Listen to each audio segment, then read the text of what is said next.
Today we'll look at Matthew chapter 14. I titled this lesson, Jesus, fully God and fully man. How is that even possible? We'll look at that today. Remember, John the Baptist is considered to be the last of the Old Testament prophets. He was so admired by many of the devout Jewish believers, those who walked closely with the true faith in God. Many of them followed John as their prophet.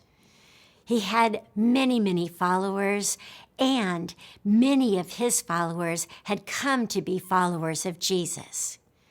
And Matthew was very likely somebody who appreciated John the Baptist's ministry. He writes chapter 14 primarily to the followers of John the Baptist who come to a crisis point in their own faith and in their own time with choosing to walk with Jesus or not. Matthew writes of something that has happened in the past, but he writes it and includes it in his gospel because there is a current reason to think about it. John the Baptist was executed by Herod Antipas. He was the son of the Herod we see in the Christmas story. He was a Roman ruler of several Jewish territories, and he had provoked widespread disapproval from almost all of his constituency because of what he did to John the Baptist. Josephus is a Jewish historian where we get a lot of our extra biblical knowledge from of this time. And Josephus recorded the absolute scorn and hatred people felt for Herod Antipas for what he had done. John's death also caused Jesus grief, and it caused some of John's disciples to doubt that Jesus was who John had led them to believe he was going to be.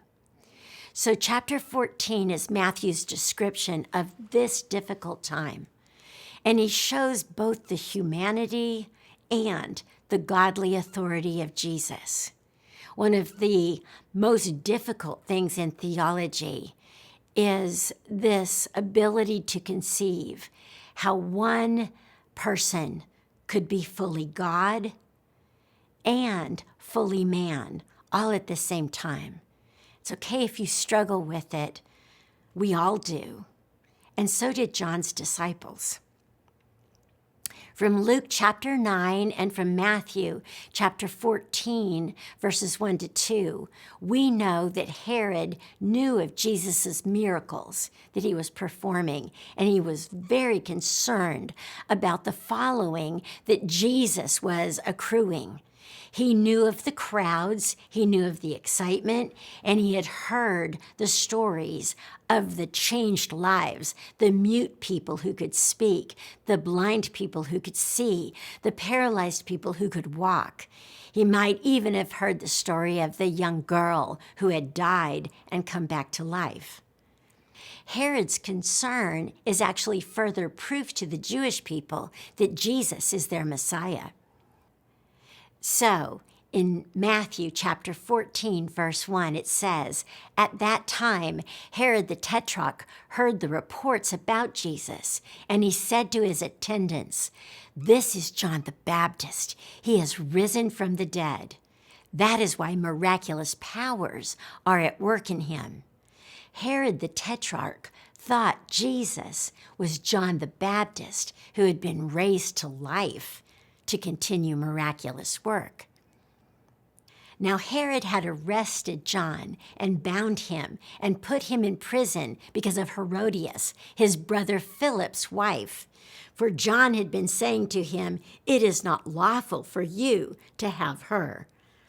In other words, this Herod Antipas had actually taken his brother's wife to be his wife, even though his brother was still alive. Herod wanted to kill John, but he was afraid of the people because they considered John a prophet. On Herod's birthday, the daughter of Herodias danced for the guests and pleased Herod so much that he promised with an oath to give her whatever she asked. Prompted by her mother, she said, "Give me here on a platter the head of John the Baptist." The king was distressed, but because of his oaths and his dinner guests, he ordered that her request be granted and had John beheaded in the prison. His head was brought in on a platter and given to the girl, who carried it to her mother. John's disciples came and took his body and buried it. Then they went and told Jesus. To Jewish people who expected Jesus to be an earthly king and not a suffering servant, this moment was profound. John was widely trusted as a prophet of God. Jesus was beginning to be considered to be the Messiah. And the people were left with a really difficult question. Why would the Messiah have allowed a prophet like John to be imprisoned and then beheaded? When Jesus heard what had happened, he withdrew by boat privately to a solitary place. Hearing of this, the crowds followed him on foot from the towns. When Jesus landed and saw a large crowd, he had compassion on them and he healed their sick. As evening approached, the disciples came to him and said, "This is a remote place and it's already getting late.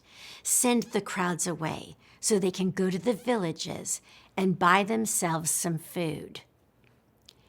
This moment is probably so much bigger than the miracle we often read this moment for.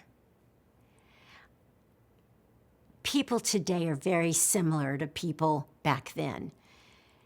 I will say it is easy to assume that the crowds that are with Jesus right now want to know one thing more than anything else. Why did you let John the Baptist be slaughtered, be executed? If you're the Messiah, why did such a horrible thing happen? Had that been the conversation in the crowds that were gathered there, is that type of conversation what prompted the disciples who had heard their conversations to be concerned, maybe even about Jesus' safety? But Jesus told his disciples they do not need to go away. And then he says something interesting. You give them something to eat. They tell Jesus, "We have here only 5 loaves of bread and 2 fish. A loaf of bread was about as big as a person's fist in this day. And they had 5 loaves of bread. They had 2. These were the small snack fish that were typically pulled from the Sea of Galilee. And so in this moment, they're looking at Jesus saying, how can we give them something to eat? We don't have bread for them. I love this because I think sometimes when Jesus places a calling in our life and guides us to consider something that we need to do for the sake of his kingdom, almost always one of our first thoughts is, I can't do that. Why should I think I would be able to accomplish that? Have you underestimated your abilities and what Jesus can do through you? His disciples did and still did. Don't think it odd that we feel the same a lot of the time. But Jesus tells his disciples, you bring those people here to me, And he directed the people to sit down on the grass. Taking the 5 loaves of bread and the 2 fish, and looking up to heaven, he gave thanks and broke the loaves. Then he gave them to the disciples, and the disciples gave them to the people. This moment is going to cause a Jewish person to remember all of the times that in the Old Testament, God provided his people bread, manna in the wilderness, when the oil had run out, and Elijah was able to keep producing the oil in the woman's jar. There are many times when God provided bread for his people. When Jesus broke the loaves, giving thanks, it would have been a preview of that upper room experience. But Jesus took care of them physically with bread, but he also came to give them the bread of life, which was the message of the gospel. It says that all of those people ate and were satisfied. And then, and this is so important, the disciples picked up 12 basketfuls of broken pieces that were left over. 12 basketfuls, one for each disciple, one for every tribe of Israel. A picture that what Jesus provides was for all of the Jewish people, every tribe. The number of those who ate that day was about 5,000 men, besides the women and children. In other words, the number of people that ate that day was an impossible number of people to feed, and yet they were fed to the place of being satisfied. Immediately, Jesus made the disciples get into the boat and go on ahead of him to the other side. That seems an odd thing to do after such a successful moment in ministry. And yet, Jesus knows he's not come to provide people physical bread as much as he is there to teach them who he is. And so he dismisses the crowd who had come to him and seen a miracle, but they weren't yet ready to hear the word. After he dismisses them, he went up on a mountainside by himself to pray. We see Jesus as fully God because only Jesus can pick up 2 loaves or 5 loaves and 2 fishes and feed 5,000 people. But now, as we see him go up on the mountainside, we see Jesus as fully man. He needs to pray. He's been through a lot. He's lost his cousin. He's losing some of the disciples that have followed him. He's losing his safety with the Pharisees on attack. He needs to be with God like he's not been with God even before. He needs to refuel, refill. He needs the strength to do what God's called him to do. That's true of all of our lives. When we do ministry, it will drain us. And we need to have time with God to refill. Jesus did, so do we. It says later that night, he was there alone, and the boat was already a considerable distance from land, buffeted by the waves because the wind was against it. Let me say that in terms of the Sea of Galilee, they were almost to the other side because it would have taken that amount of time for a boat in a storm to cross the Sea of Galilee. So Jesus prayed almost all night. Shortly before dawn, Jesus decides to join his disciples. It says in verse 25, he went out to them, walking on the lake. When the disciples saw him walking on the lake, they were terrified. "It's a ghost," they said, and they cried out in fear.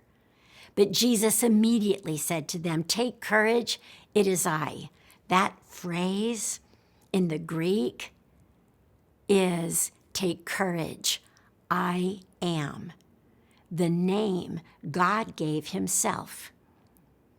And he said, "Don't be afraid. God is here. Stop being afraid." And in verse 28, you've got to love Peter. He says, "Lord, if it's you, since it's you, Lord, since you're God, tell me to come to you on the water." And Jesus rewards Peter, saying, "Come," he said. And Peter got down out of the boat, and he walked on the water, and he came toward Jesus. But when he saw the wind, he was afraid, and he started to sink, crying out, "Lord, save me." The point to this story, I believe, is that our fears are so often what cause us to sink, and we miss out on serving Jesus as we should. The good news is that immediately Jesus reached out his hand and caught him, saying, "You of little faith, why did you doubt?" Peter learned a valuable lesson. Fear, doubt is a very real thing. Walking on water is too. Do you believe that Jesus is fully God,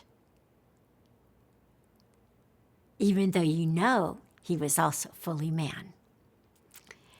And it says when they climbed back into the boat, when Peter and Jesus climbed back into the boat, the wind died down. And those who were in the boat worshiped him, saying, "Truly you are the Son of God." The disciples know this one they have followed is the Son of God. That is a statement of faith, but it's also a statement that was made to Peter, somebody who would deny the faith 3 times in less than a year's time. So in verse 34, when they had crossed over, they landed at Gennesaret. And when the men of that place recognized Jesus, they sent word to all the surrounding country. People brought all their sick to him and begged him to let the sick just touch the edge of his cloak. And all who touched it were healed. Matthew shows Jesus over and over to be fully God. But he was also fully man. It's something the Jewish people struggled to understand.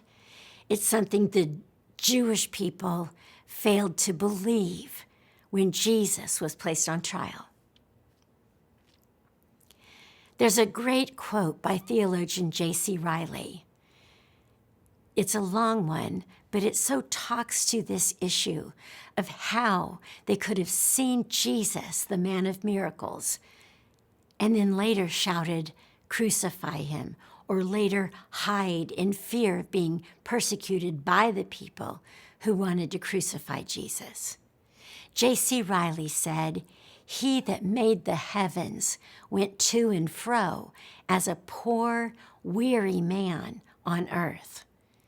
He that ruled over principalities and powers in heavenly places took on him a frail body like our own. He that might have dwelt forever in the glory which he had with the Father, amidst the praises of legions of angels, came down to earth and dwelt as a man among sinful men. Surely this fact alone is an amazing miracle of condescension, grace, pity, and love. Isn't it an honor and a privilege to study and know and serve Jesus, the one who was fully God and who chose to become fully man? Think about that this week. I'll see you next time.